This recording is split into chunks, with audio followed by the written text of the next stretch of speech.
All right, so this is the middle of April 2022, and I am in the process of going back out to the trees that I fell and basically taking off the bark at this point.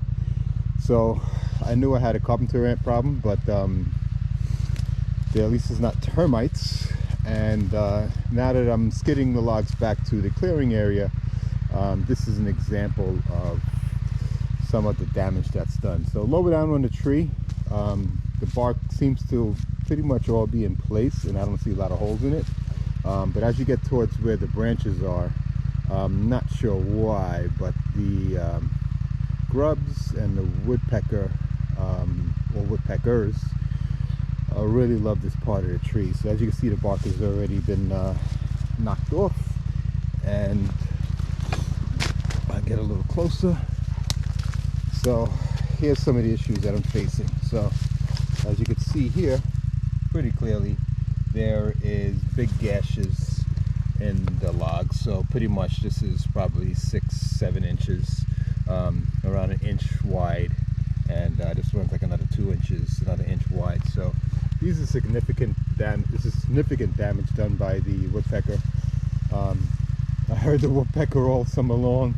Last season, you know, bump, bump, bump, bump, bump, bump, bump, you know what I mean, and just one of the sounds of nature, but not realizing that some of that pecking was on the woods that I had selected and felled for the log cabin. So right now, I'm going to take the bark off. I think as I remove the bark, I'll try to show you guys. As I remove it, there are grubs underneath it. So this one doesn't seem to have a lot of holes compared to some of the other trees that I looked at. You can see a lot of holes in it, similar to here. Yeah, so that's a hole that is done by the grub, and the woodpecker comes behind and they peck at it to get to the grub. So right now I'm going to strip the entire length of the tree, to make sure that anything that is about to hatch, because I don't hear any grinding or any munching sound in the tree at this point, or any of the trees. I think it's a little early in the season. So I'm going to take the bark off. A lot of times the grubs are attached to the bark or right underneath the bark, and they fall down on their own. So that's something I would try to get as much of the bark off as possible. So, you know, at least a good percentage of the grubs fall to the ground, and they hopefully will go elsewhere. So you can also see some evidence here of the carpenter ants. So right underneath, this is sawdust basically. So this is where the carpenter ants are just basically munching and burrowing into the tree. So according to the exterminator, they can't touch them now while they're on the ground, because this would require the handiwork of an arborist. The only time an exterminator can come in is when they have a structure to treat. So until I can get these up, erected, and onto the walls of the cabin, then an exterminator would definitely come in. But I am reaching out. I'm going to be reaching out to some arborists, to see how far gone these are. What I plan on doing, believe it or not, is the woodpecker damage is basically on one side. So what I plan on doing is having this side, the top side of the log, or the bottom side of the log. So as I notch it out, I'm going to be doing a full notch. It'll take care of most of these areas where the woodpecker did the most damage. So it's either that or on the underside. I'll have to decide based on the shape of the logs. But yeah, so that narrows it down from me selecting any angle, any side to have top up. You know, just basically I'm going to be stuck with the current side top up is what I'll have to use when there is significant damage like this. So I think I have another 20 trees roughly to go, somewhere in that range. So I'll be seeing what I can do to get this done as quickly as possible, get a real assessment of how things look before I start skidding any more back, and make a decision on it. You know, whether I'm going to continue to skid these, or have to look for another option in order to build a log cabin. So I have a couple things in mind, but I have to put my feelers out and see what makes the best ultimately I want to make sure that this is done right the first time, and I don't have to have any issues with logs presenting any problems structurally. It's a good feeling to see that it's not every single tree that's damaged significantly. So yep, so let me set up the saw and start to cut the limbs off.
All right, so this is the stump, and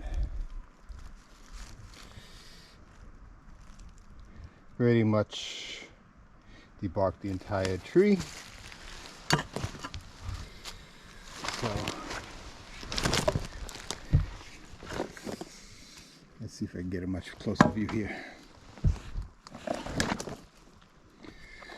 So combination of a few things. Have this, looks like some type of fungus or mold, yellow. That's not a big deal. This is pretty much pulverized bark that started to rot.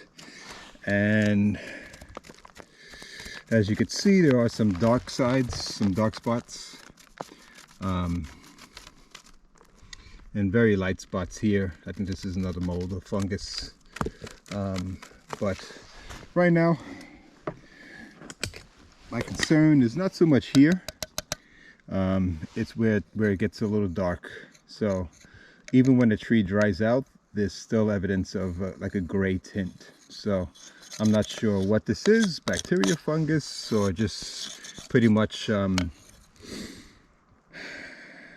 where the sap used to be. That's the sap turning colors.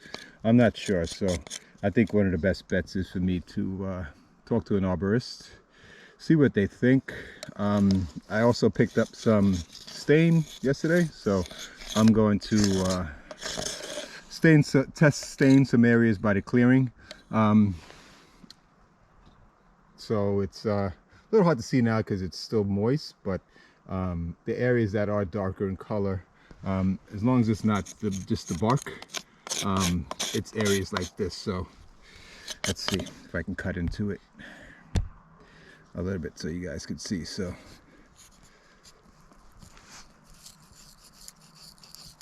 that's basically the first layer, and it's soaked through. So as opposed if I cut into here,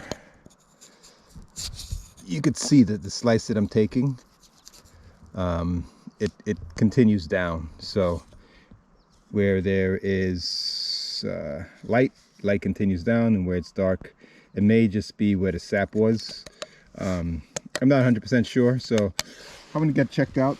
But this whole entire length, besides where the limbs are, there's really no woodpecker marks, because there aren't any grubs in the wood. So I think the grubs favor up further by the top.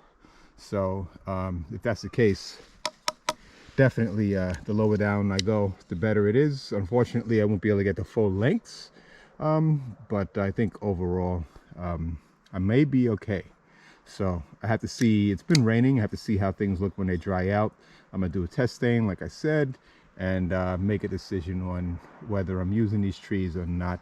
I would like to use them, even if they are slightly marbleized, meaning there's a tint of gray or something in them. I think that's going to be part of the uniqueness of my log home. So, but yeah, as long as they're structurally sound, which they seem to be. And again, it's not termites, so termites will pulverize a tree in no time. So there aren't much termites in my area, or any termites that I speak of. So that's a good thing. So carpenter ants, I think, are easily treated. And these grubs, I'm not sure what they are, but they're the ones making the big holes. So I'm not sure how to treat them, where to treat them, if I'm going to treat them here before I skid them out, or just go ahead and start building, and once it's erected, to eliminate them. Or I can basically just use a spray and find any holes and spray inside the holes. But I'm not sure what to do. So that's part of taking on a venture like this for the first time. So, you know, definitely will be, at this point, consulting some experts to see what their opinions are. And yeah, if I have to go to plan B, I go to plan B. But this build is going to go on one way or the other. So I'll keep you guys posted on how it goes.